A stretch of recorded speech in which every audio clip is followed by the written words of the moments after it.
The Jello program, coming to you from the stage of the Ritz Theater in New York City, starring Jack Benny, with Mary Livingston, Phil Harris, Dennis Day, and yours truly, Don Wilson. The orchestra opens the program with, "Oh, gee, oh, gosh, oh, golly, I'm in love."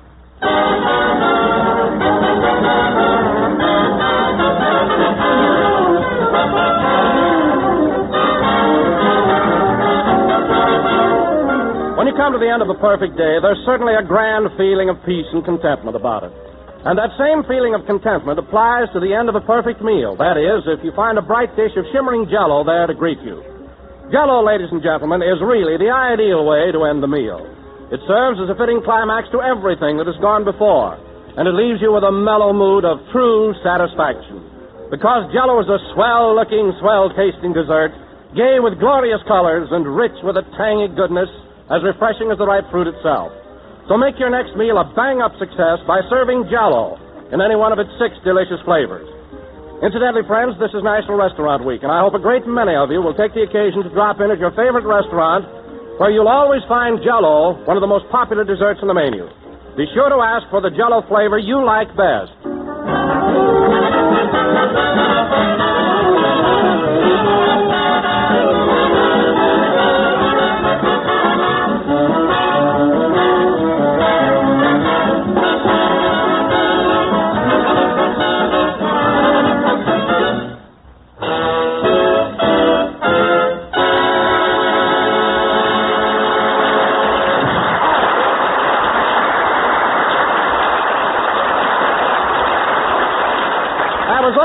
Oh, gosh, oh, golly, I'm in love, played by the orchestra. And now, ladies and gentlemen, I would like to announce that tonight marks the 9th radio anniversary of our Master of Ceremonies. So without further ado, we bring you a man who for 9 long years in the field of radio has worked, slaved, worried, and looks it, Jack Benny.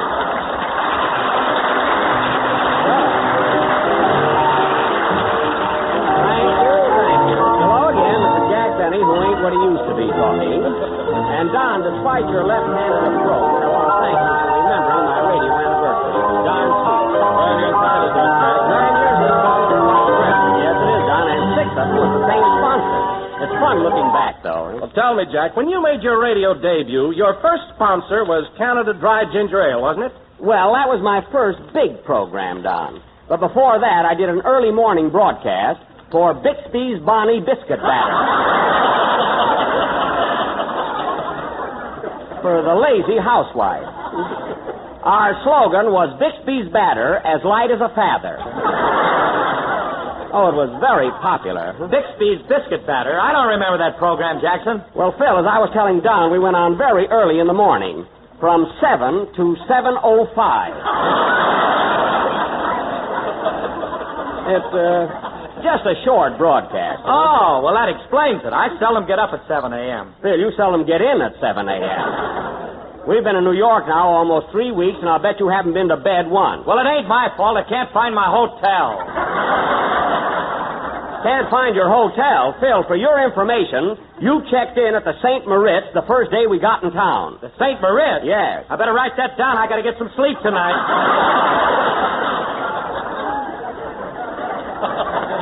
That's not a bad idea. Say, Jack, getting back to Bixby's Biscuit Batter, what sort of a program was it? Did you give morning exercises and all that? No, Don. I used to read recipes and poetry. I was known as Happy Jack, your 7 o'clock whistle. And my theme song was so cute. Would you like to hear it, fellas? Sure. You remember it, Jack? Do I? I wrote it. Get a load of this. Wake up. Wake up. Wake up, you little sleepyhead. Get your body out of bed. It's Bixby Batter time. Wake up. Wake up.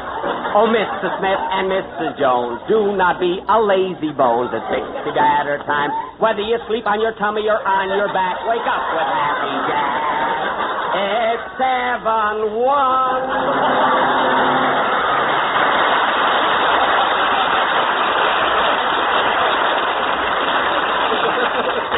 There. How's that, fellas? Well, to tell you the truth, Jack, that'd be pretty corny nowadays.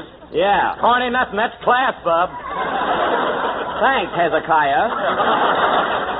Anyway, Don, my listeners liked it, and it was a pleasure to start each day off with a smile. But I can't understand how you could be Happy Jack at 7 o'clock in the morning. Oh, that was nothing, Don. Before I got that job, I was on another program that went on at 5 a.m. 5 a.m.? Yeah, the only fan letters I got were from 4 roosters and a sleepwalker. Anyway, it was good training. Say, Jackson, what's the name of my hotel again? The St. Moritz. Write it down. Anyway, Don. I wonder if I got a room with a bath. I hope so. Anyway, Don, it was good training, and it gave me a swell start in radio. Ah, but I can't get over it. Broadcasting at 5 o'clock in the morning. You didn't have a sponsor then, did you? I certainly did. I was on the air for Newton's non-roll nightshirt. Their slogan was, your kneesies will never feel the breezy. I was on the air for 13 weeks, and I think I'm the only guy that bought one of those nightshirts. And you're still wearing it. Hello, Jack. Oh, hello, Mary. And you're wrong again. I don't wear a nightshirt. I sleep in pajamas, coat and pants. And a cap. All right. I maybe have one outfit like that, and you make an issue of it.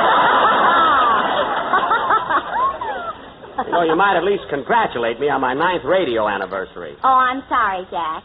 Congratulations on your anniversary. And may you continue to spread joy and sunshine for many years to come. Well, thanks. You make that up yourself? No, that was on the telegram. I was too cheap to send you.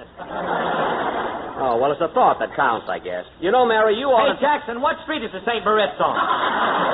Central Park South, for heaven's sake. It's our last night in town. He's worrying about what hotel he's stopping at. Our last night in town. Are we going back to Hollywood tomorrow? Yep, first thing in the morning. Gee whiz, and I promised Mom I'd get over to Plainfield and see her again. I better call her up right away. Oh, yes, Mary. Your folks do live here in the East. How are they? Mama's fine, Papa's fine, my sister's married, and Uncle Otto, who came to visit us 8 years ago, is staying for a 3rd term.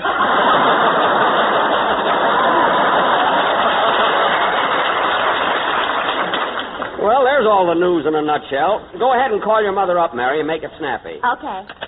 Hello, operator. Give me long distance, please. Hey, Don, have you seen Dennis around anywhere? Well, yes, Jack. He's here someplace. Long distance? I want Plainfield, New Jersey, please. The number is 223J. Hurry it up, Mary. Oh, hello, Dennis. Hello, Mr. Benny. Congratulations on your radio anniversary. Well, thanks, Dennis. Say, what's that you're hiding in back of you? Oh, that's a cake I brought for you. It's got 9 candles on it, one for each year. A cake? Well, that's just... Hello? Hello, Peter's Meat Market?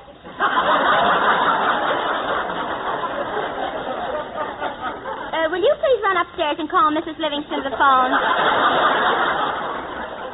Peter's Meat Market? Oh, is that you, Mr. Peters? This is Mary, remember? Oh, I'm fine. Say, Mr. Peters, do you still give away garters with leg of lamb? Mary, hurry up and get your mother. Will you call Mama, please? Okay, I'll wait. How do you like the cake, Mr. Benny? Oh, it's swell, Dennis, and the candles are all lit, aren't they? Well, blow them out, Jack. It's your anniversary. Okay. Hold her steady, Dennis. Here goes.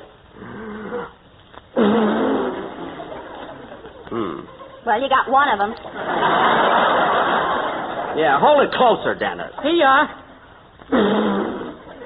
Darn it. Hello? Oh, hello, Mama. This is Mary. Look, Mama, I won't be able to come over tomorrow because we're leaving for Hollywood.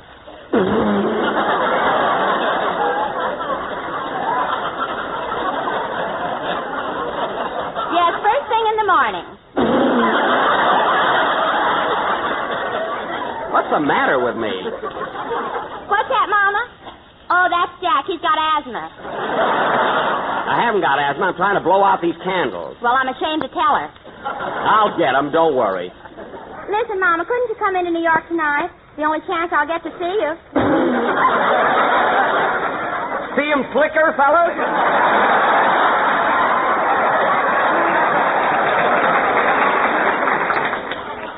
Well, all right, Mama. I'll expect you the first thing in the morning. Oh, you saw Buck Benny rise again last night? Well, how do you like Jack as a cowboy? He what? Well, everybody else likes me. Now hang up. All right. Goodbye, Mama. See you tomorrow. You should stop asking your mother what she thinks of me. She's always got those same 2 words. And what a delivery. Well, I don't like it. Now, Dennis, it's about time for a song, so go ahead. Okay, Mr. Benny. Aren't you going to blow out the rest of the candles? Never mind. Just sing your song. Everybody's so worried about me. There. That's got him. Doggone it. Here's the chair, Jack. You better rest for a while. Thanks, Mary. Thanks.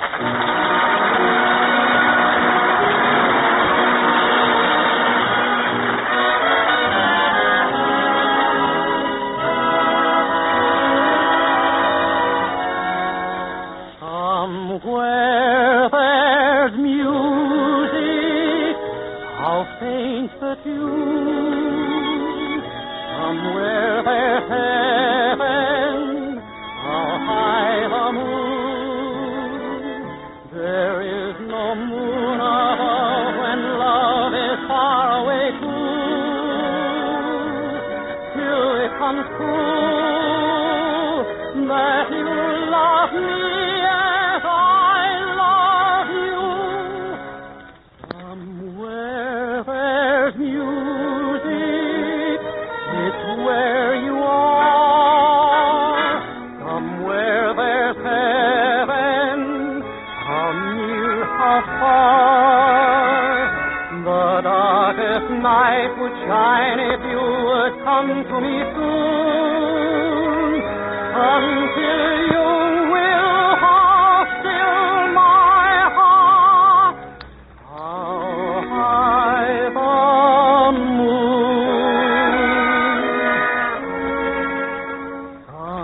Somewhere there's music, it's where you are. Somewhere there's heaven, how near, how far. The darkest night would shine if you would come to me soon. Until you will, how still my heart, how high the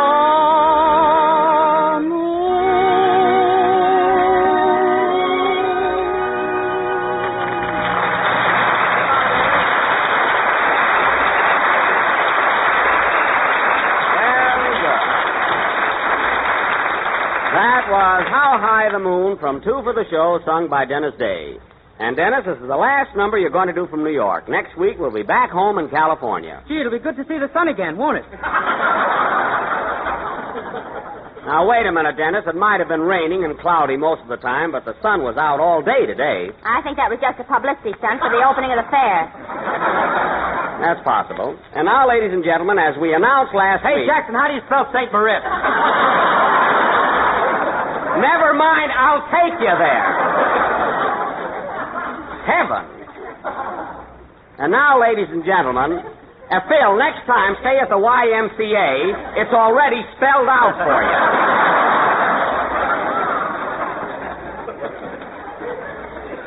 And now, ladies and gentlemen, as we announced last week, tonight, the Benny, even our best friends won't tell us players, will present their version of that well-known Wednesday night taffy pull, the Fred Allen Show, The Hour of Smiles.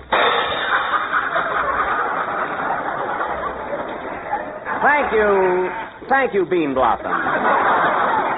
Now, being a martyr, I will play the most unattractive part, that of Mr. Allen. Don Wilson will be Harry Von Zell, and Phil Harris will be Peter Van Steeten. You think you can handle the part, Phil? I don't know. I'm a little more blasé than he is. Well, at rehearsal, folks, he said blazy. You'll handle it all right, Phil. Now, let's see. Who else do we need? Am I going to be in it, Jack? Yes, Mary. You're going to play the part of Portland Hoffa. Well, that's the best half I had today. Mary, let's not get into Allen's type of material too soon. Now, Dennis? Yes, please? In our play tonight, you're going to be a bottle of Salapatica.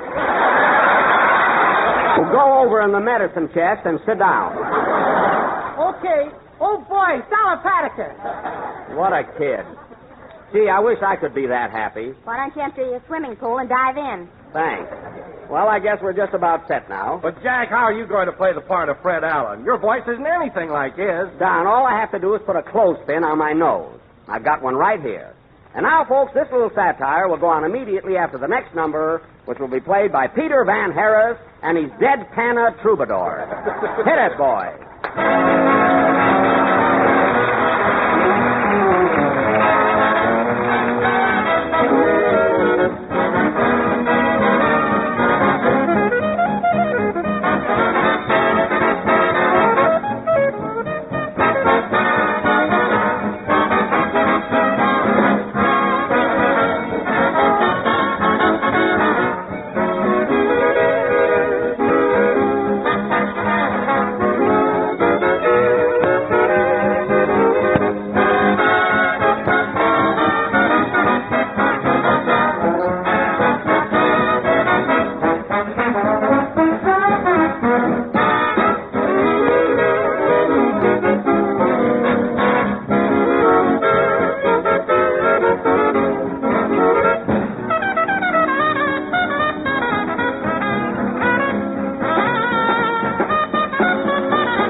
was Alice Blue Gown from Irene, played by Peter Van Harris and his orchestra. And now, ladies and gentlemen, for our tabloid version of that Wednesday night weenie bake, that sand in the spinach of life, the Fred Allen Show. Mary, hand me that clothespin. Here you are, Jack. I want to Allenize my nose here. Wait a minute. Just a second. I want to get that on. Good. Let's see now. Me. That's him, all right. Okay, let's go. Good evening, ladies and gentlemen. This is Harry Von Wilson welcoming you to the Hour of Groans. 60 minutes of eggs and music. Eggs with our star comedian, Fred Allen. Music with Peter Van Harris. And our three songbirds, the Merry Mucks. So duck, everybody. It's the Fred Allen Show.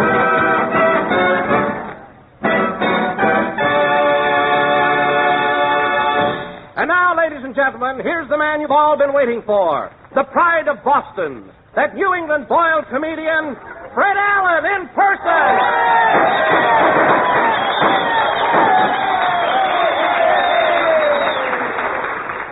Thank you, and good evening, ladies and gentlemen. You know, Harry, a funny thing happened to me on the way to the studio tonight. Ho, ho, ho. I was walking down 6th Avenue, and a panhandler asked me for a $1 bill for a cup of coffee. $1 bill? Yes, he claimed there was a hole in his pocket, and a coin would slip through. Ho, ho, ho.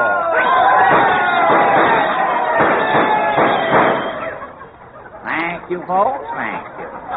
Well, so much for good, clean fun. And now let us turn to the latest news of the week.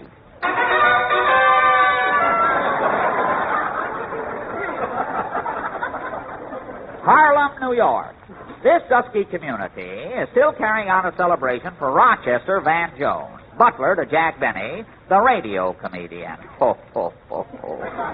News of the week interviews Mr. Van Jones. Pardon me, Mr. Van Jones.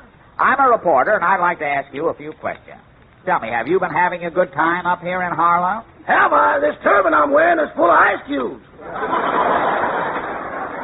I see. Now, Mr. Van Jones, I understand you're in the employ of a Mr. Jack Benny. Is that correct? I work for him, all right. Now, what sort of a man is Mr. Benny? He's very pleasant, very pleasant. I see. Well, is he hard to get along with? Oh, no, sir. He's the finest man I ever met. Pure gold, pure gold. Now, there are rumors, Rochester, that Mr. Benny is rather tight and you have trouble getting your salary from him. Is that true? Oh, no, sir. He not only pays me handsomely, but frequently.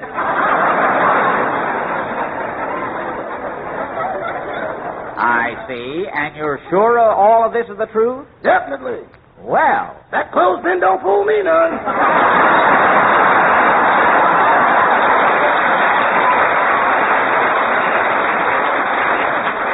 Well, thank you very much, Mr. Van Jones, and I'll see you later. So long. So long, boss.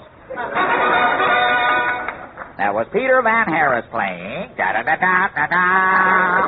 And now, ladies and gentlemen, if I may be so bold. Oh, Mr. Allen!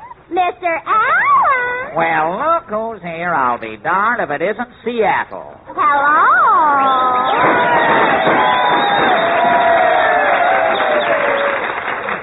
Well, that's quite a reception you've got, Tacoma. What's on your mind? Oh, Mr. Allen, the funniest thing happened to me on the way to the studio tonight. I was walking down 6th Avenue, and a panhandler asked me for a nickel. Only a nickel? Yes, he said he had his pants fixed with that $1 you gave him. Well, that's very funny, Spokane, and I wish this eagle would get off my hat. Phew.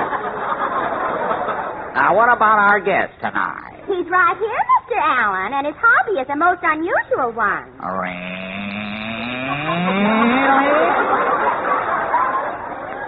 Yes, this gentleman is an amateur street cleaner. Well, that's very interesting. How do you do, sir? Hiya, chum. Now, young fellow, how did you happen to develop such an unusual hobby? Well, I tell you, chum, I'm walking down the street one day, and all of a sudden I see some mug in a top hat throw away a longie. A longie? Yeah, a cigar. A butt that has possibilities. I see. So I fixed it up, and I've been doing that ever since. Oh, you're a bump. Yeah. Well, one more won't hurt this show. Porty, now tell me, my retriever of nicotine. Tell me, what type of men throw away stogies with the greatest possibility of salvage? Well, bankers mostly. But once in a while, I get some actor. Yes, actors are notoriously carefree. Yeah, all but Jack Benny. That guy don't throw him away till his bridge weight is on fire.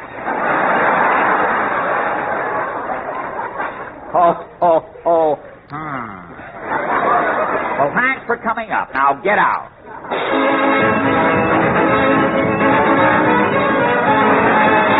Wait, fellow, wasn't he? Now, Harry. Yes, Fred. As the farmer said to the horse thief, where's my plug? Ladies and gentlemen, we now take you to a typical American home. The husband speaks. Oh, Lulu, where's that tube of Ipana? It's right there, honey, right behind that bottle of sal hepatica. There's nothing behind me. Dennis, screw your top on. Well, Lulu, I gotta brush my teeth. All right, then run down to the drugstore and get some Ipana. Young man, as long as you're on your way to the drugstore, don't forget to stop at your neighborhood grocer and buy a package of Jello. It is economical, easy to make, and comes in 6 delicious flavors. You tell him, Harry. And remember, young man, insist on genuine Jello and look for the big red letters on the box. Well, so much for sponsorial spouting. And now, ladies and gentlemen, our own musical madcaps, the Merry Mucks, will render a special arrangement of that popular song entitled, She Was Only a Pipe Maker's Daughter, But Oh, What Stems. Swing it, Mucks. Ma, he's making eyes at me. Ma, he's awful nice to me. Ma, he's almost breaking my heart. I'm beside him. He wants to marry me. Be my honey. Bust around. He's leaning on my shoulder, Ma. He's kissing Ma. He's kissing Ma. He's kissing Ma. He's kissing Ma. He's kissing Ma. He's kissing. All right, for heaven's sake. My goodness. Well, we gotta bring it on tonight.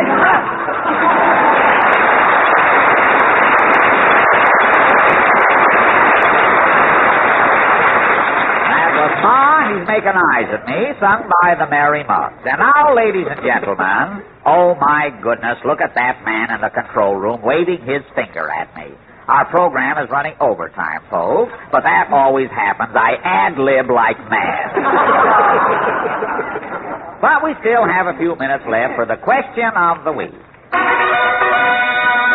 This is Mr. and Mrs. Average Man's Roundtable, where 3 persons selected from our studio audience are invited to give their opinions on a question that concerns some prominent issue of the day. These little sessions are entirely unrehearsed. Oh, yeah? Portland. Continue, Harry. Fred now takes his place at the round table where he meets his fellow debaters for the first time. Ready, Fred? I'm all set, Harry. Where are the 3 participants tonight, Portland? Right there, Mr. Allen. The first one is Mr. Abner J. Lum of Inner Zipper, Alabama. Good evening, Mr. Lum. Hello, Ma.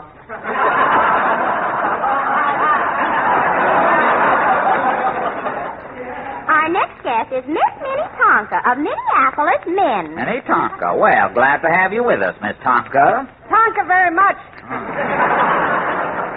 Now, who's our third guest, Porty? Oh, there I go, ad-libbing again. The name is blurred here, Mr. Allen. I can't make it out. Oh, yes. What's your name, Mr. Jerkfinkle.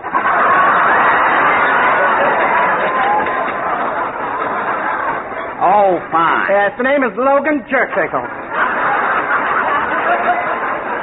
Well, I might as well make the best of it. Now, Logan, here's the question of the week. Quiz me, kid.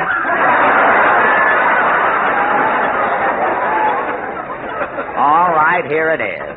Do you think the National Labor Relations Board presents the optimum hope for the... Oh, my goodness, there's that man in the control room again, with all my ad-libbing and everything. I suppose we won't have time for the question.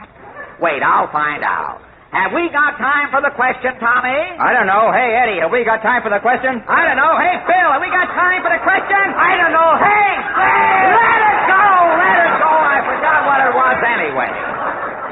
My goodness, play, Peter. I must stop this ad-libbing.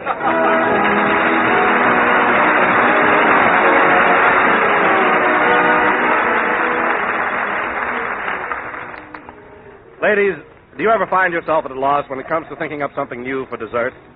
Well, then here's something you'll be mighty glad to know about.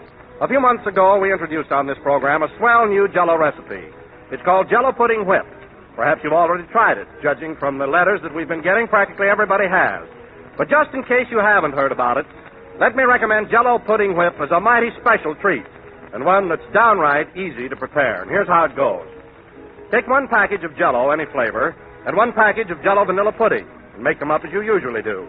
Then chill the Jello and whip as directed on the box. Next, chill the Jello vanilla pudding and add to it whipped Jello, beating constantly until blended.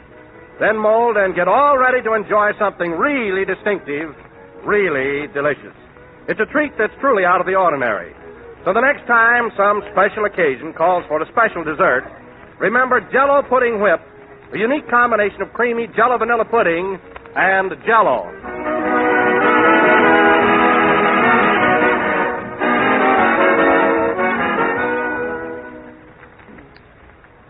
This is the last number of the 31st program done this clothespin in the current Jello series, and we will be with you again next Sunday night at the same time, broadcasting from Hollywood, California. Mary, help me pull this clothespin off. Oh, leave it there. On you it's becoming.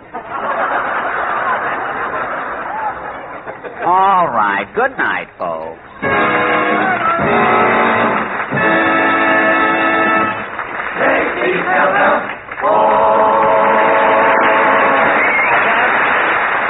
This is the National Broadcasting Company.